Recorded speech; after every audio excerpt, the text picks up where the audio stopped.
J'espère que vous allez bien. J'espère que vous avez passé un beau dimanche. Un beau dimanche de repos. Peut-être ou pas, je ne sais pas. Je vais attendre quelques minutes de voir si vous vous connectez, si vous êtes là. Parce que aujourd'hui, je voudrais vous parler de quelque chose de vraiment très important. Hello Julie, dites-moi quand vous êtes là. Faites-moi signe.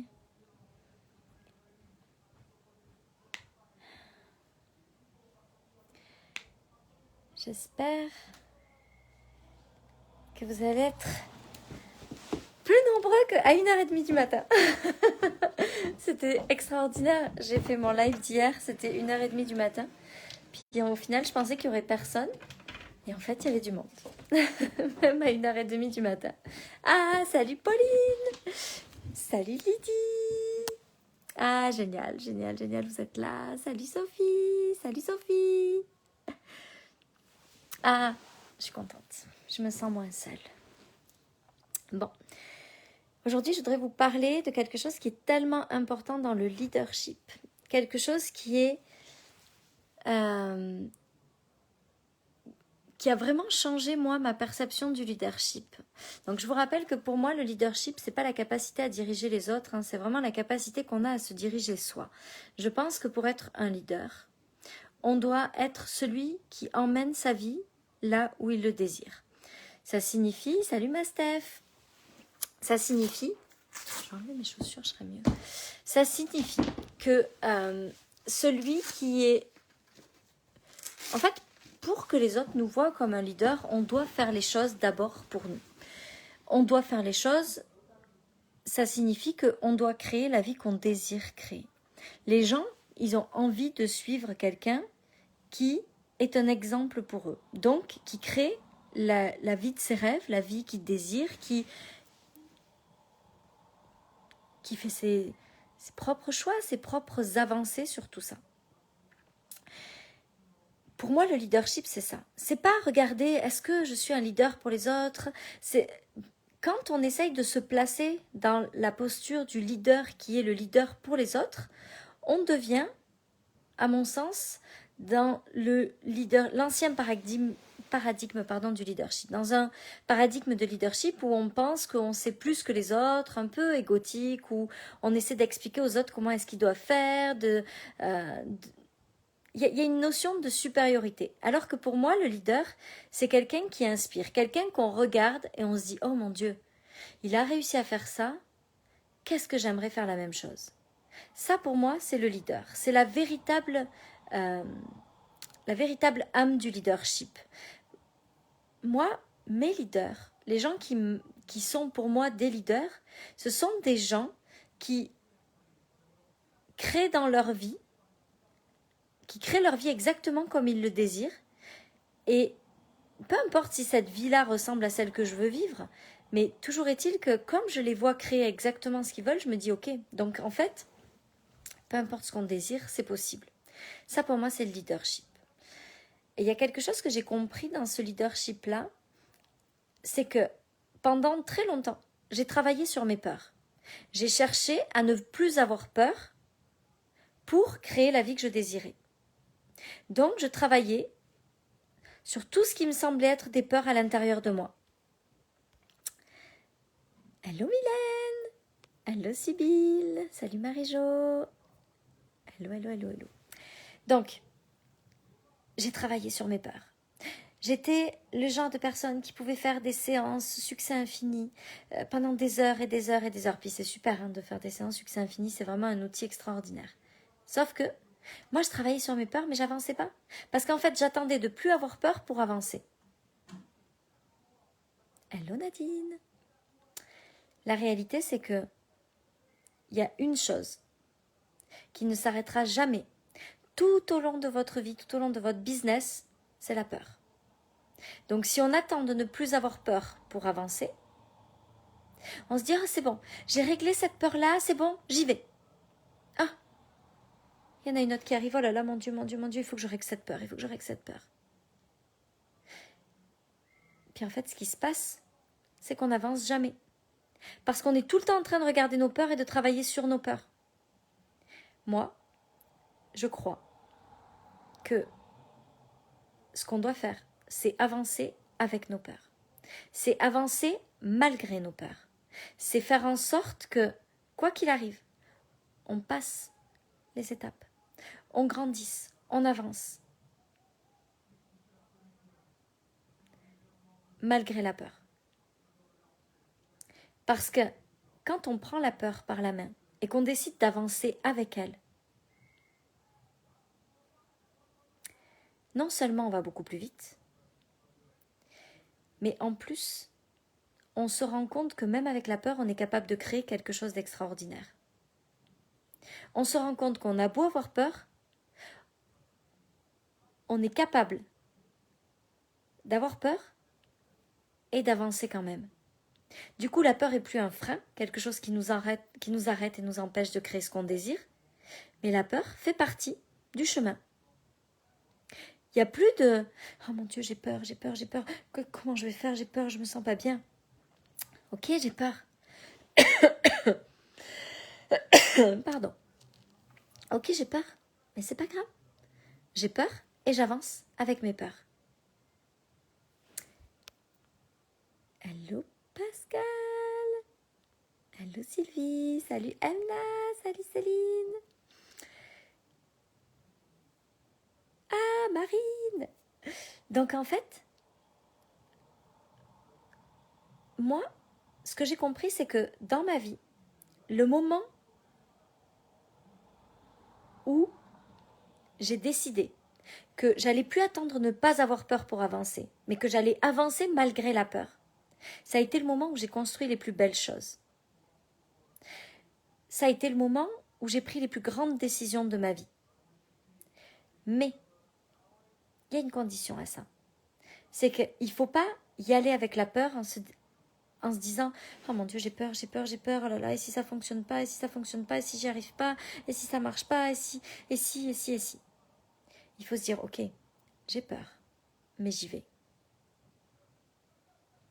C'est pas du tout la même vibe d'y aller en se disant « Oh j'ai peur, j'y vais, mais j'ai peur, oh là là, j'ai peur, mon Dieu, mais est-ce que ça va marcher, mais et si ça marchait pas, et si ça fonctionnait pas, et si j'y arrivais pas ?» Et se dire « J'ai peur, mais j'y vais. » J'ai peur, mais je sais que j'ai les ressources pour réussir. J'ai peur, mais je me fais confiance. Salut Inès! Sophie, oui, depuis que tu l'as expliqué, ça m'a fait tilt et du coup, ça m'a soulagée. J'ai moins peur d'avoir peur. C'est ça. Il s'agit d'arrêter d'avoir peur d'avoir peur. Et quand on prend, comme dit Marine, quand on prend sa peur et qu'on y va quand même, ce qui se passe, c'est qu'on augmente sa puissance. Et quand on augmente notre puissance, vous savez ce qui se passe? C'est que comme on attire qui on attire des gens qui ont davantage de puissance. Donc, des gens qui n'ont pas peur d'investir, donc des gens qui n'ont pas peur de s'engager avec nous sur nos coachings, donc des gens qui n'ont pas peur d'aller de l'avant, qui vont pas chercher des excuses, qui vont pas se poser 10 000 questions, qui vont pas... Quand on avance avec nos peurs, on transforme notre vie, mais en plus de ça, on devient magnétique pour les gens qui ont plus de puissance. C'est ça la puissance du leadership pour moi. C'est ça la magie du leadership pour moi. C'est parce qu'on dirige notre vie pour nous et ça change qui on attire et donc ce qui va se passer pour les gens qui arrivent dans notre univers. C'est pour ça que j'ai créé le programme âme de leader. C'est parce que je pense qu'on voit trop souvent le leadership dans le mauvais sens. On voit souvent le leadership comme quelque chose, une espèce de force qu'on doit avoir, un truc, il faut que les gens me sentent fort, il faut que les gens ils me sentent puissant. On ne peut pas être puissant si on n'est pas celui qui est capable d'avancer avec la peur. C'est du fake. Et ça se sent. Dites-vous bien une chose. Tout ce qui est fake, ça ne dure pas longtemps. Ça se sent très vite quand c'est fake. Incarner. Incarner notre puissance et notre leadership, c'est transformer notre vie d'abord.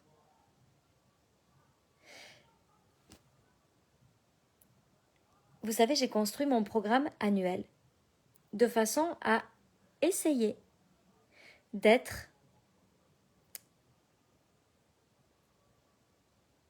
comment je pourrais dire ça? Moi, je suis persuadée que mon job ici, ma mission sur Terre, parce qu'on va parler comme ça, c'est vraiment comme ça que je le vois, c'est que ma mission, pour moi, c'est d'aider les gens à vivre la quintessence de la vie. La quintessence de la vie, c'est de profiter de tout, d'avoir accès à tout, de pouvoir savourer chaque instant, d'être celui qui crée exactement la vie qu'il désire et qui a absolument tout ce qu'il veut dans sa vie. Ça, pour moi, c'est la mission que l'univers, mon âme, je sais pas, m'a demandé de remplir en tant qu'humain. Mon petit humain, Sophie Chag, je l'appelle souvent comme ça. Mon petit humain, Sophie Chag, il est là pour vivre la quintessence de la vie. Et mon âme, elle est là pour aider les autres à vivre la quintessence de la vie. Chaque programme que je crée, c'est comme une lumière. Vous savez, la lampe torche là, eh ben, j'essaie de la mettre et de la faire tourner tout autour de cette quintessence-là pour que ça éclaire différents axes. Le money mindset, c'est un axe. Le leadership, c'est un autre axe. Les ventes magnétiques, c'est un autre axe. La puissance du design humain, c'est un autre axe. À chaque fois, Magnetic Woman, c'est un autre axe.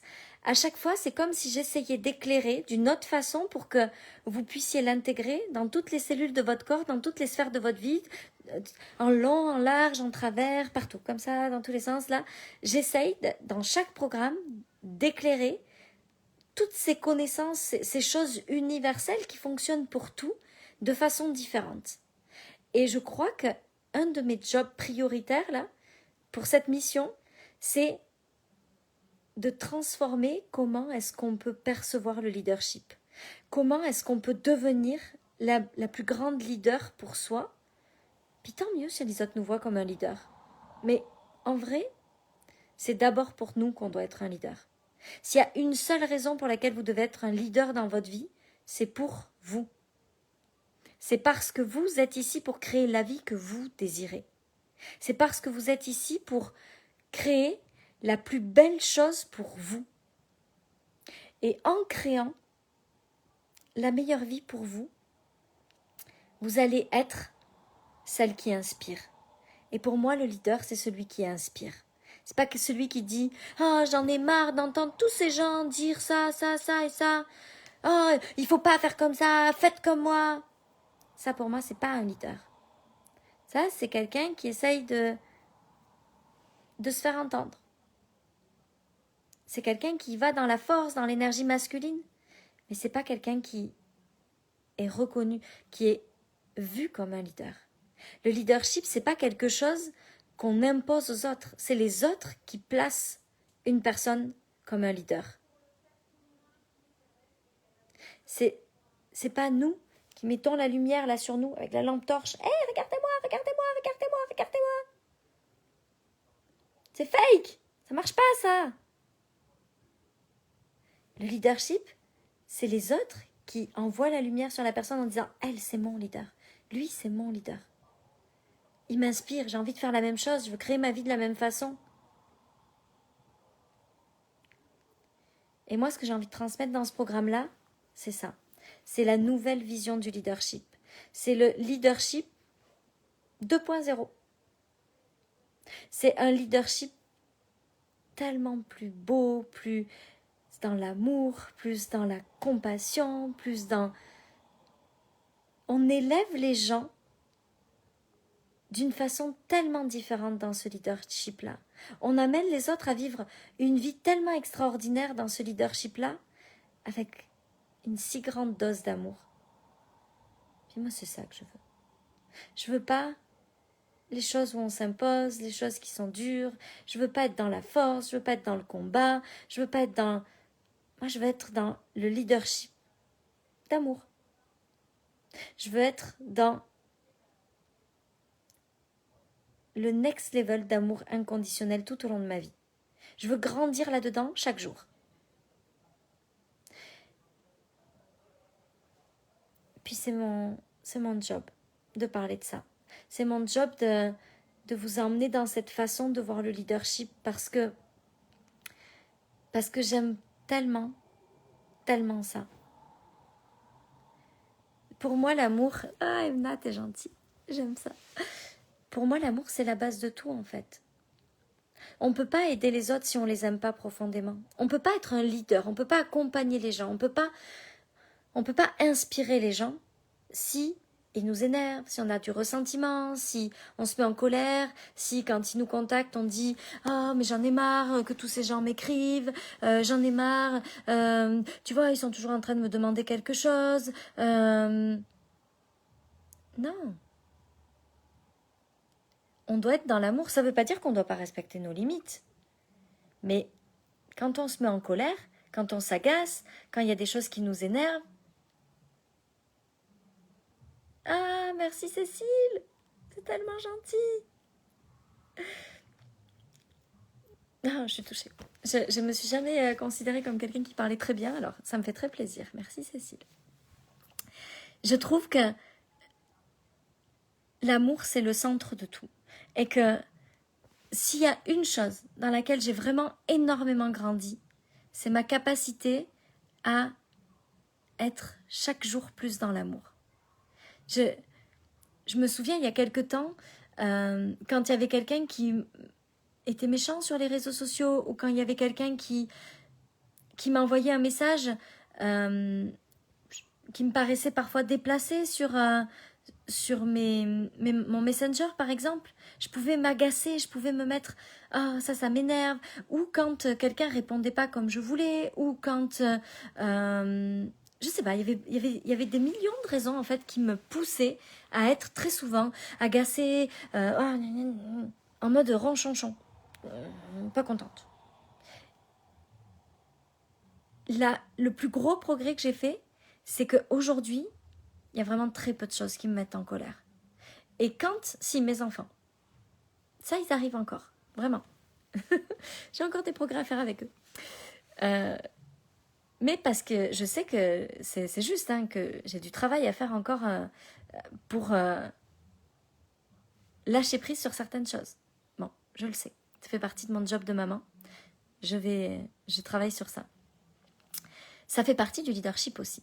C'est-à-dire que je sais que être encore une meilleure maman, c'est prendre son leadership aussi au niveau suivant. C'est diriger sa vie dans toutes les sphères de sa vie, le leadership. Et pourquoi je disais ça ? Je ne sais plus. Toujours est-il que l'amour inconditionnel, pour moi, c'est la clé. On ne peut pas être un leader si on n'est pas capable d'aimer les autres, si on n'est pas capable d'entendre au-delà des mots ce qui se passe. C'est-à-dire que quelqu'un qui est désagréable avec nous sur les réseaux sociaux, c'est quelqu'un qui a besoin d'être aimé en fait. Il est méchant avec nous, pourquoi ? Parce qu'on déclenche quelque chose à l'intérieur de lui. Il est méchant avec nous parce que peut-être qu'on l'agace, peut-être qu'on réveille une blessure, peut-être qu'on est quelqu'un qu'il aimerait être et qu'il n'est pas, ou bien peut-être que on lui renvoie une image de quelqu'un qui veut pas être, ou qu'il a peur d'être, ou qu'il a peur de, s'il était comme ça, d'être jugé. Mais c'est jamais par rapport à nous. Quand quelqu'un est désagréable avec nous sur les réseaux sociaux, quand quelqu'un nous fait du mal, c'est jamais par rapport à nous. C'est toujours par rapport à ses blessures à lui. Et nous, notre job de leader, pour moi, c'est d'arriver à plus être blessé par ce genre de choses-là. Parce qu'on est tellement dans l'amour inconditionnel que l'on comprend que ça n'a rien à voir avec nous. On est capable d'accueillir des choses qui étaient vraiment inconfortables avant, de façon beaucoup plus facile, juste parce que on sait que ça n'a pas à voir avec nous. Et qu'on est capable d'être dans l'amour même de ceux qui ne sont pas très gentils parfois. Donc le leadership, pour moi, c'est pas juste être un leader dans son business, c'est diriger sa vie. C'est emmener sa vie au plus haut niveau chaque jour, au plus haut standard chaque jour. Faire en sorte qu'on crée chaque jour des nouveaux standards pour nous qui nous amènent à être chaque jour une nouvelle personne encore meilleure. C'est ça pour moi le leadership. Puis, c'est tellement important de vous livrer ce programme parce que je sais que c'est le deuxième tour de ce programme-là. Puis il a vraiment changé beaucoup de choses pour celles qui l'ont fait la première fois. Donc j'ai vraiment hâte de voir le deuxième tour de âme de leader. Et ça commence. Inès, c'est gentil. Mais en fait, c'est ça le leadership. C'est se diriger chaque jour. C'est décider. C'est vivre sa vie avec le plus d'intention possible, d'intentionnalité possible. Comment est-ce que je décide de me comporter là? Moi, je vous le dis, mon plus gros challenge avec ça, c'est mes enfants. Même si je les aime d'un amour inconditionnel, je crois que les seuls qui peuvent me faire disjoncter en quelques minutes, c'est encore eux. Ça me demande d'être hyper intentionnel à chaque instant sur quel est le genre de femme que je veux être.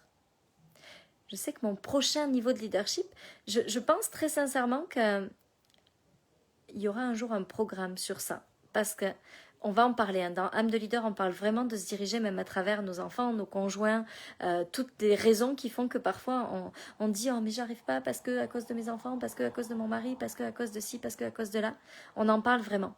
Mais je pense qu'un jour, quand vraiment j'aurai réglé ça jusqu'au bout, là, que j'aurai incarné ce niveau-là. Ah, Julie Quand j'aurai incarné ce niveau-là, dans mon rôle de maman, je pense qu'un jour, je ferai un programme là-dessus. Parce que je pense sincèrement qu'il y a un truc énorme là-dedans. Mais c'est mon job du moment, donc tant que c'est pas incarné, moi je vends pas de programme là-dessus. Du coup, âme de leader démarre le 8 jeudi. Je crois que c'est jeudi. Ouais, ça doit être ça. Donc, âme de leader démarre jeudi.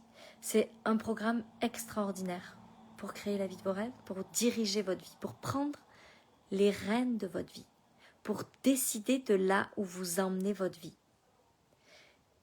Et puis, pour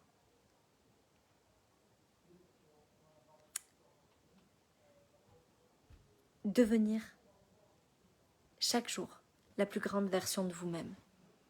Donc, ce programme démarre jeudi. Ça ira mieux quand les enfants seront partis. Non, je vais régler ça avant. Déjà, ça n'a rien à voir. Mais je suis persuadée que mes enfants... Je me souviens que quand j'étais enceinte de ma petite dernière, je travaillais dans les assurances. Et j'avais une de mes clientes adorée, que j'aimais énormément. Et juste avant mon départ de congé mat, elle était venue me voir, elle m'avait dit « Sophie, cette petite fille, parce que c'est bien une petite fille que vous avez dans le ventre. » Je dis « Oui. Cette petite fille, elle va changer votre vie. Ça sera votre guide. » Et je peux vous assurer que Valentine, c'est mon plus gros challenge. Je sais qu'elle est là pour m'amener à être encore une plus grande leader. Je le sais. C'est pas tous les jours facile. Mais on va y arriver. Parce que je me dirige et je décide de qui je veux être. Donc tous les jours, je m'efforce d'être intentionnelle dans ma façon d'être avec elle, d'élever mes standards, de la maman que je veux être, pour devenir à la fois la femme d'affaires, à la fois la chef d'entreprise, à la fois la mère. Tout. La leader dans toutes les sphères de ma vie. On démarre jeudi. Puis pour celles qui veulent encore nous rejoindre, vous êtes les bienvenus. Je vous embrasse. À très vite. Et puis sinon, vous pouvez rejoindre aussi le programme annuel. Comme ça, vous avez accès à tous les programmes. Puis c'est juste génial. Voilà, ça sera tout. Je vous embrasse. Je vous souhaite une belle soirée. Et je vous dis à demain.